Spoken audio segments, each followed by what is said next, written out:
मित्रांनो, डोंगळा कांदा म्हणजे कांदा बियाण्याचा कांदा.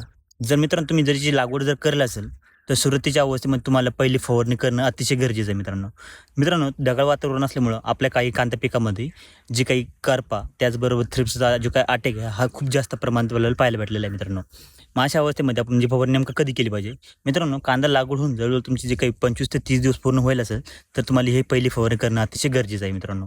आता फवारणी करत असताना आपण नेमकं कोणते मॉलिक्युल याच्यामध्ये घेतले पाहिजे, जेणेकरून जे काही आपला करपा, त्याचबरोबर जो काही थ्रिप्स आहे, हे चांगल्या पद्धतीने नियंत्रण झालं पाहिजे. मित्रांनो, यामध्ये आपल्याला जे काही कीटकनाशक घ्यायचं आहे, त्यामध्ये आपण घेणार आहे मार्शल जे आहे, ते आपल्याला प्रति 20 लिटरच्या पंपासाठी आपल्याला 25 ml घेणं आहे.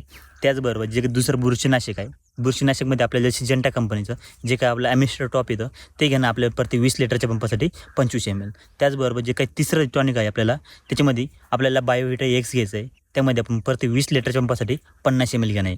मित्रांनो, असं तिन्हीची एकत्रितपणे कॉम्बिनेशन करून एकदम चांगल्या पद्धतीची जी काही फवारणी आपल्या कांदा पिकावरती घेणं गरजेचं आहे. मित्रांनो, अशा अवस्थेत तुम्हाला करपा, त्याचबरोबर थ्रिप्स नियंत्रण, त्याचबरोबर तुम्हाला अधिक फुटवा, त्याचबरोबर हिरवपणा देखील आपल्याला एकदम चांगल्या पद्धतीचा पाहायला भेटणार मित्रांनो.